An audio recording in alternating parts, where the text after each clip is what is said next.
Santa's workshop. Santa's talking. This Santa is answering the ho-ho hotline. He was trained by one of these three men.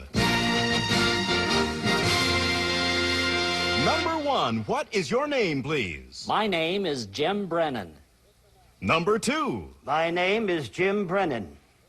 Number three. My name is Jim Brennen. Only one of these people is the real Jim Brennen, and is the only one sworn to tell the truth.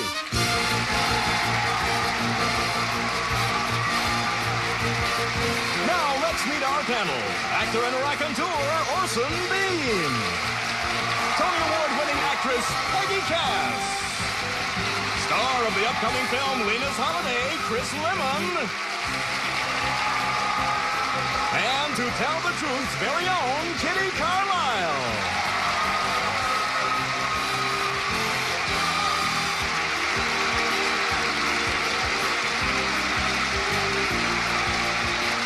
Here's the host of To Tell the Truth, Lynn Swan.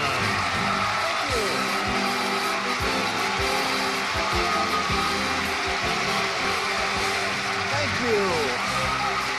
Hello, everyone, and Merry Christmas to you all, especially you, Marie Trammell, up in Greene County, California. Panel, Merry Christmas. Merry Christmas. Did you all get what you wanted? Yeah. I always do. You always do? I always get what I want because I asked for it. And that is the way to go. I'll tell you what, let's get right to the story presented by our first team of challengers, all three of whom claim to be Jim Brennen. And here is his story. Please, read along with me. I, Jim Brennen, believe in Santa Claus. I organized the Ho-Ho Hotline. It's a call-in program with more than 1,000 volunteer Santas and Mrs. Santas. All of them live in retirement homes, and some are in their 80s and 90s. Our Santas take a required training course at the Ho-Ho Academy. After all, Santas must have convincing ho-ho-hos, know all about the latest toys, know all the reindeer names, and, most importantly, perfect the gentle art of making no firm promises. Children's requests range from the hottest toys to baby brothers and sisters, jobs for parents, and food for Christmas dinner. We answer over 500,000 calls on an 800 toll-free number, and each call ends with Santa saying, "Merry Christmas, I love you." Signed, Jim Brennen.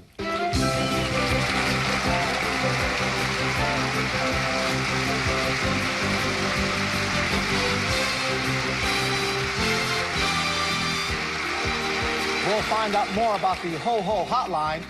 Welcome back, everyone. All right, panel. All three of these people claim to be Jim Brennen, and he has a Ho-Ho Hotline to Santa Claus. Kitty, we'll begin the questioning with you. Number one, when did you start this? In 1981. And number two, how come these old folks know all the names of the latest toys and the reindeers and everything? They must be very extraordinary old folks. They are, and I teach them. I have classes just before the holidays to teach them what are the latest toys that the children And will number call. two, how old are you? Ageless. Number one, how do you tell children firmly but that they're not going to get what they're asking for? Santa will do everything he can. There's so many children all over the world. He'll do the best he can. Oh, that's very nice. Kitty, thank you. Chris. All right, number one, you say you have a training course. What is involved in that training course? Teach them how to say ho-ho and make no promises. I see. And number two, what were the hottest toys this year? The Ninja Turtles, the Bart Simpson doll. And number three, I'm noticing your eyes moving a lot. Do you drink a lot of coffee? Sometimes, yes. No, I'm just joking. You said you started the Ho-Ho Academy in 1981. Have there been any interesting incidences that have happened over the last 9 years? Yes, several. I'm not sure that I can tell them on the air because they might be picked up by the people who said them. Number one, can you answer that question? Oh, time is up. Thank you. Peggy. Number one, what are the names of the super mutant turtles? I don't have to know the names of the turtles themselves. I didn't ask you about that. I mean, I just thought maybe you would know them. Number three, how are you on the Santa's reindeer? Name four. Dasher, Prancer, Vixen, Comet. Oh, my dear, that's quite enough. Now, what number two, what toy says Cowabunga? One of the Ninja Turtles. Thank you. Number one, who pays for these toll-free calls? The Hillhaven Corporation. Thank you. Now, number 3, when you have classes for 1,000 people, where do you hold them? Dodger Stadium? No, we hold them in the nursing homes that the people learn. Now, what is Time for is Mrs. up. Santa? Orson. Number 2, do the volunteers dress up like Santa to answer the phone to get themselves in the spirit, or They not? don't have to. We train them well enough verbally on the phone to learn, but they have attitude and they sometimes dress up. Number 1, do you have any Mrs. Santas? Oh, absolutely. So Many. a kid can call in and reach Mrs. Santa. Santa's outside, back behind the igloo, and well, that's wonderful. Absolutely. Number 3, now, have you had any calls for the Milli Vanilli ventriloquist doll? That's a big one this year, no? No. None at all. Yeah, they'll send you one, but you won't get the real one. Okay. Listen, that bell means the time is up, and it's time, panel, for you to vote for either number 1, number 2, or Santa Claus number 3. Our team of challengers will receive $500 for each incorrect vote with a guarantee of $1,000. And if our panel is completely full, they'll receive $3,000. So, Kitty. I like the answer number 1 gave about what the children are told. I thought that was kind and firm, and seemed to me it would have satisfied me if I'd been a child. Chris. Well, I saw number 1's eyebrows jump when Orson mentioned Nilly Vanilli, which leads me to believe that he is not the fellow. I just like the looks of number 2. It's that beard is doing something to me, so I voted for him. Similar costumes, but the beards are all different. The beard Yes. guy. Peggy. Well, the only one who answered my questions right was number 3. Number 1 didn't even know Donatello, and the other one, Bart Simpson, was the one who goes Cararumba or whatever that is. So I voted for number 3, who at least knew Prancer and Dancer and the rest of them. I never can do this. There it is. Orson. Well, this is the single most wonderful day of the year, and that sounds like the most wonderful job in the year. I voted for number 1. He convinced me. I'd hate to think that there's 2 Santa Clauses lying to me up there, but...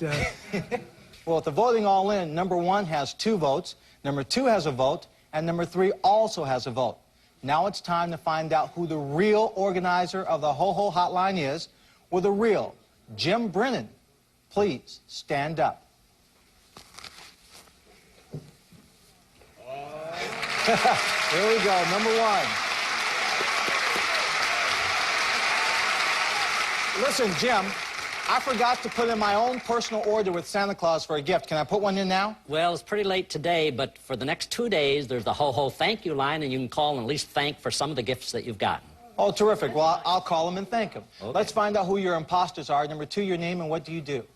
My name is Rip Taylor. Merry Christmas, everybody! Wonderful, Rip. Oh, that's great. That is terrific. Thank you for being here. Pleasure. Well, number 3, who are you and what do you do? My name is Christopher Hewitt.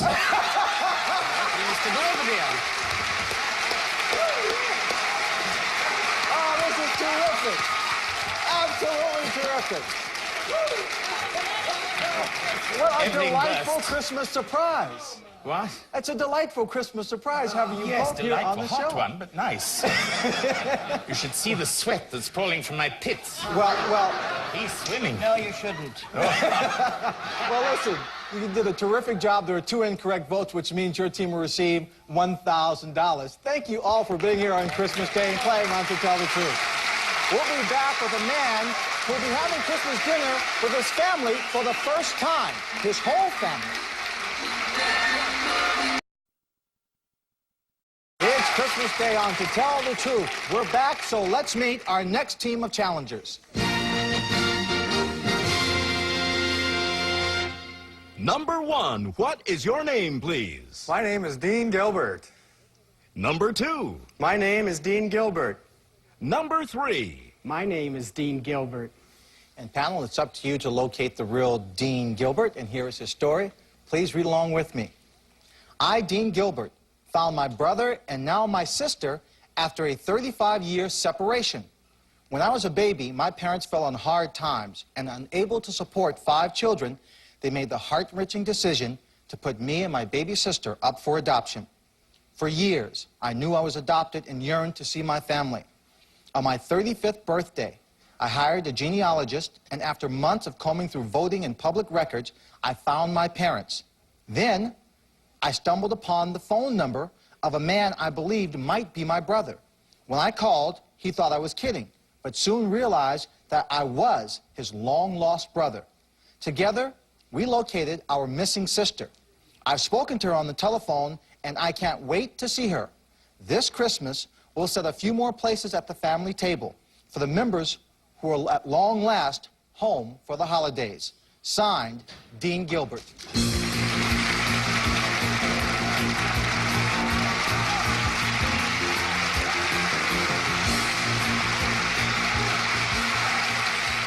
Well, Orson, we'll begin with you and the story of unification. What a great story. Number 2, now, will you be having Christmas dinner today with one or more of these siblings that you haven't known before? The whole family. The whole family, all of you. Isn't that sensational? Number 3, what's your sister's name? Adrian. Adrian. Number 1, now, how has it been to suddenly have a new family after all this time? 25 more people in my life. It's wonderful. 45? You're talking about cousins? 25. I mean, this is an extended family, Yes, right? but your time is up. Wait, I need more time. You'll have to extend it with Peggy. What is Christmas? Now, number 1, did you have foster parents? Correct. Number 2, 3, did you have foster parents or were you in an institution? No, I had adoptive parents, yes. Thank you. Well, number 2, did you keep your own name, Dean Gilbert, or did you have your foster parents' name? My Gilbert is my foster parents' name. So Well, now, number 1, did your sister go under the name of Gilbert, too? No. No. Well, number 3, how did you find her? Before I found my sister, I found the rest of my family. We just located my sister. Well, number 2, did you live close to, in the same town as the rest of your family, or were you scattered all over the country? No, we're amazingly close in the same state, within Southern California. Thank you. Thank you. Chris. Number 3, I'm going to carry on that line of questioning. What exact incidents was it that made you, at the age of 35, finally decide to do this? You know, life's funny. You can have material wealth and still feel an emptiness. Mm-hmm. That's a very good answer. And when you found your sister, what'd you say her name was again? Adrian. Adrian, yeah. And you have met with Adrian? No. No, you're about to. Okay. Yes. Number 1, how did you know that the genealogist had put you on to the right family to begin with? Was it in talking to them? Did you discover in their voices, or did you have to ask them any questions? The genealogist had done a lot of cross-checking, and we called these people and asked them certain pertinent questions. And the questions were obviously answered. Time is up. Thank you. Kitty. Gosh, you know, in the many years that I've been on this show, we've had this situation quite a few times, and I have never known anyone who wasn't overjoyed at meeting their siblings and their parents. Is it possible that you wouldn't like them once you met them? Which number? Who would you Number ask? 2. Okay. It's possible, but the anxiety or the anxiousness is just so overwhelming that when I did, I just cried. Number 1, do you have the foster parents as well for this gathering? No, they're not at this one. At a later date. But not today. Yeah. Time is up. Panel, time for you to vote for either number 1, number 2, or number 3. Orson. Well, if they were mine, I wouldn't have given away any of them. But number 2 is adorable. I especially would have kept him. Peggy. And number 2 looks like Kenny Rogers, so I didn't vote for him. I voted for number 3. You were so sweet. I felt you might be putting it on. And number 1, you sort of didn't act so interested, so I figured you're fooling us and you're the real one. There we go. Chris? I'll tell you, even though I didn't get a chance to ask him a question, number 2 just seems to have a wonderful happiness going on inside of him right now. I think some real good things are going on for you, so I voted for you. Beaming from the inside. Yes. Kitty. Well, I felt that it was really number 1, because number 1 said that they weren't going to all be together this Christmas, and I think it would be more tactful to let the foster parents have another day. So I voted for number 1. Well, votes all in. Split between number 1, who has 2 votes, and number 2 has 2 votes. Number 3, you didn't get a vote. Well, now for the moment of truth. Will the real Dean Gilbert please stand up? Number 1. Number 1. Dean, we'll come right back to you. Let's find out first who your imposters are. Number 2, your name and what do you do? My name is Philip Hill, and I'm an architect. Wonderful. A happy architect. Beaming. Happy architect. Number 3. My name is Ed Franklin, and I'm a manufacturer's representative. I sell furniture to furniture stores. Wonderful. Well, there were 2 incorrect votes, and at $500 a vote, your team will receive $1,000. Now, Dean, let's meet the brother that you found after 35 years, John Johnson. Come on in, John. You guys, when you first saw each other, did you say, God, we look alike? We do. Yeah, that is great. I got to tell you something, Dean.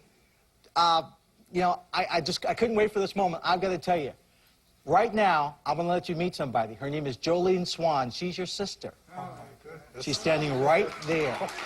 This is the first time they've seen each other in 35 years.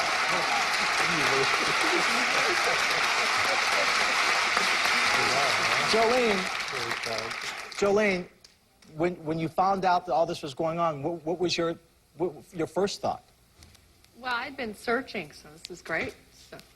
So it's all together. Well, this is going to be a great Christmas day for your family. I want you to enjoy it and remember it, and there's going to be a lot more down the road. Thank all of you for being here today on To Tell the Truth. We wish you the best. We'll be back to play one-on-one with someone from our studio audience. Now it's time to play one-on-one with someone from our studio audience. So, Burton, who do you have for us today? Well, Lynn, today we have Barbara Cohen from El Toro, California. Barbara, welcome to the show. Here's your chance to play one-on-one. I want you to meet a gentleman with 2 stories. Please welcome Mr. X.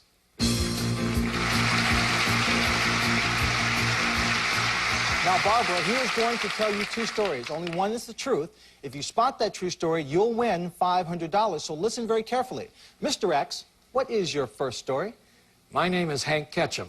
I created the Dennis the Menace cartoon strip. That may or may not be the truth, so listen to story number 2. My name is Johnny Marks. I composed the music for Rudolph the Red-Nosed Reindeer. Okay, panel, here's your chance to help Barbara win $500. We'll start with the first story, Dennis the Menace, Kitty. Mr. X, how long has Dennis the Menace been in the newspapers? 40 years. Thank you. Chris? What inspired the character, Dennis the Menace? My son. Peggy? Who played Dennis on TV? Jay North. Orson? What's the name of the neighbor that Dennis drives crazy? George Wilson. He's in an asylum right now. Now, Barbara, that's story number 1. Listen to this is story number 2, the man who wrote the song Rudolph the Red-Nosed Reindeer. Mr. X, would it be indiscreet to ask you how much you've made out of that show till now? It would be, yes. Okay. It's comfortable. Okay. Thank you. All right, Mr. X, if you wrote Rudolph the Red-Nosed Reindeer, obviously you're a musician. How many different types of chords are there in the first verse? In the first verse? First verse. Well, there are only about 4 different chord changes. In the whole song? That's right. That's good enough. Peggy? Thank you. Mr. Marks, was Rudolph the Red-Nosed Reindeer written for a show, or was it by itself first and then the show came later? It was written from a book written by Robert May. In 1949, I wrote it. And the book was written for the Montgomery Ward Company and was given away as a freebie. Oh, thank you. Orson? Do you have a favorite recording artist who's done it other than Gene Autry, the original? Oh, I think Bing did a pretty good job. Who? Bing Crosby did a pretty good job. Okay. Barbara, you've heard the cross-examination. Is our Mr. X the man who created Dennis the Menace, or did he compose Rudolph the Red-Nosed Reindeer?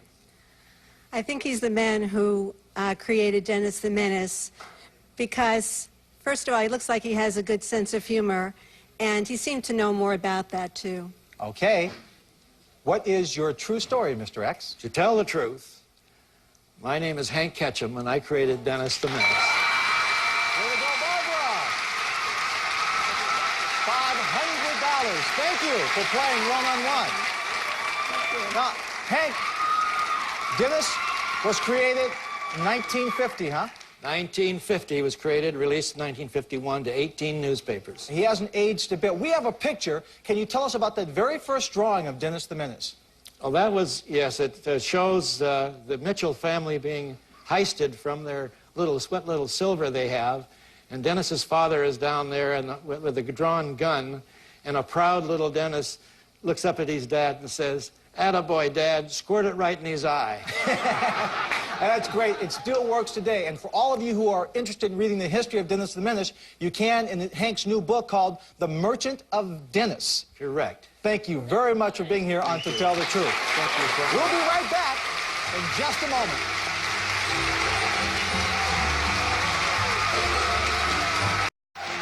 Thank you all for joining us this Christmas Day. We'll see you next time on To Tell the Truth. Merry Christmas! It took Jeopardy's 75 shows to knock this champion out. Who are you looking at? Now it's your chance to do it with one shot. You got nothing. GSN Live presents Stump the Master with Ken Jennings. That's me, baby. Go to gsn.com/Stump the Master and submit your trivia question. Take your shot. If you stump the master, you can win $1,000 or more. You can't stump the master. Play Stump the Master on GSN Live today at 5 Eastern, 4 Central, only on GSN.